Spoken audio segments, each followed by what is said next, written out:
사람 닦는 어부가 되게 하리라고 말씀하신 겁니다. 성경 찾아봅시다. 마태복음 4장 18절.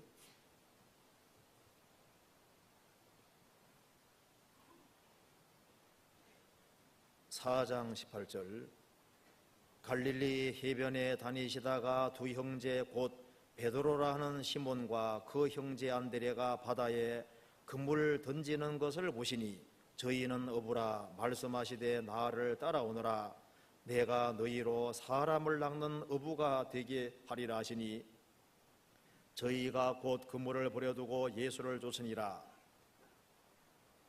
여기 보면은 예수님이 이제 길을 가시는데 갈릴리 해변가에 다니시는데 베드로와 안드레가 바다에 그물을 던지는 것을 보셨습니다.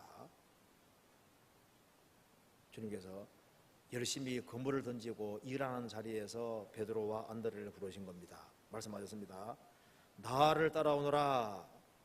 너희들이 나를 따르기만 하면은 내가, 강조가 내가죠. 내가 너희로 사람을 낚는 어부가 되게 하리라. 너희들이 나를 따르기만 하면은 내가 만들겠다. 내가 너희로 사람을 낚는 어부가 되게 하리라. 물고기를 잡는 어부에서 사람 낚는 어부가 되게 하리라. 그러니까 우리가 신앙생활 속에서 우리 업문이 튼튼하다는 것은 뭘 말할까요? 우리 삶의 목적을 분명히 하는 것을 가르칠 겁니다.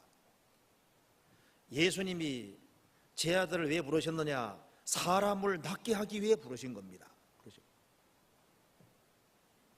양문이 튼튼하게 된 사람은 업문이 튼튼해야 됩니다. 예수님이 전도하러 오신 목적이 있는 것처럼 우리는 왜 사느냐? 사는 목적을 분명히 하는 것이 업문을 튼튼하게 세우는 것일 겁니다.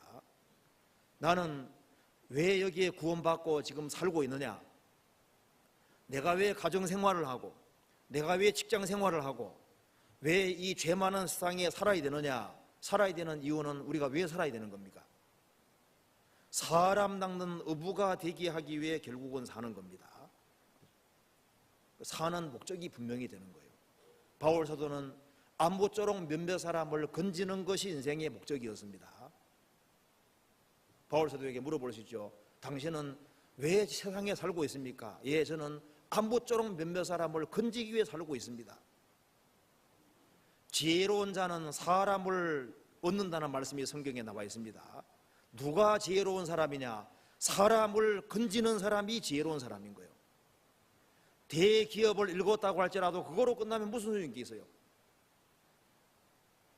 세상에서 업적을 남겼다 할지라도 그것이 영혼을 건지는 것과 관계없다면 무슨 소용이 있겠어요? 이 세상도 그 정족도 다 지나가는 겁니다.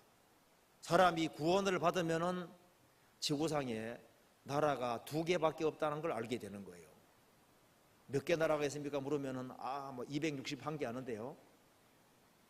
그건 지도책에 나오고 이제 나오는데 261개 나라가 있는데 그거는 사람 얘기고 주님 보실 때는 사탄의 나라와 하나님 나라 둘밖에 없는 겁니다. 백성도 둘밖에 없는 거예요. 사탄의 나라 백성이든지 하나님 나라 백성 둘 중에 하나다 그 말입니다. 지금 두 나라가 싸우고 있는 거예요. 그래서 복음을 전해서 한 사람 한 사람이 구원받을 때 나라가 확장이 되는 겁니다. 왜 사느냐?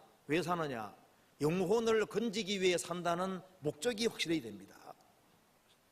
그래서 좋은 땅에 뿌리웠다는 것은 말씀을 듣고 깨닫는 자니 결실하여 혹 30배, 60배, 100배가 됐느니라. 우리가 기어코 구원받은 것이 확실하다면 나를 통해서 30명, 60명, 100명이 구원받는 것을 봐야 되는 거예요. 그렇죠? 우리는 세상 사람과 사는 목적이 다릅니다. 일본의 도요토미 히데요시가 임진왜란을 일으켰잖아요. 그 사람의 부채가 지금도 남아있다고 하는데요. 그 부채에 보면은 일본 그림이 그려져, 일본과 한국과 중국 그림이 그려져 있는 부채를 가지고 있습니다. 도요토미 히데요시가 일본을 통일하고 난 이후에 한국을 강점하고 중국까지 집어삼킬 꿈을 가지고 있었던 거예요. 그 사람은 부채질을 하면서도 뭘 생각하고 있습니까? 어떻게 한국 집어삼킬까? 어떻게 중국까지 집어삼킬까? 그 꿈을 꾸고 있는 거예요. 그 생각이 있습니다. 그런데 영국의 선교사 허드슨 테일러는 이제 구원을 받고 난 이후에 중국을 복음화시킬 계획을 가지고 열심히 준비해서 중국에 선교하러 들어가잖아요. 그런데 너무나도 고생을 많이 해서 1847년에 영국으로 다시 돌아왔습니다. 병 때문에. 그래서 수개월 동안 병석에 누워 있었고 이제 앉을 수도 없는 거예요. 앉을 때는 겨우 줄을 잡고 일어나야 되는 겁니다. 그러면서도 자기 침상 앞에 중국 지도가 있는데 침상에 누워서도 어떻게 중국을 복음화시킬 거냐, 자나깨나 그 생각하는 거예요.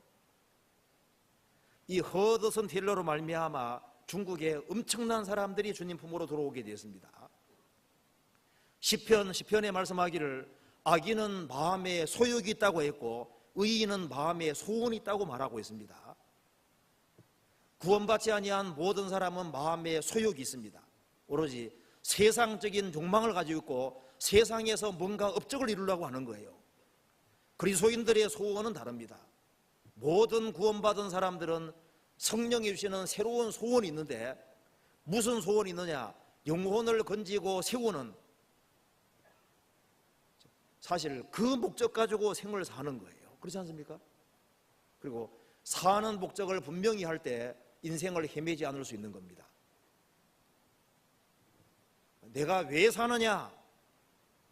내가 초라하게 살더라도 사는 목적이 도대체 뭐냐? 우리가 나도 사람을 낳기 위해서, 사람을 바르게 세우기 위해 산다.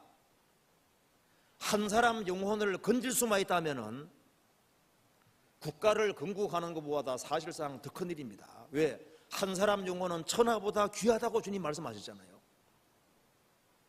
우리 일생을 살아가면서 한 사람이라도 정말 주님 품으로 인도했다면 그 사람은 국가를 건국한 거라든가 대기업 일군 거라든가 그런 거하고는 비교할 수 없는 거예요.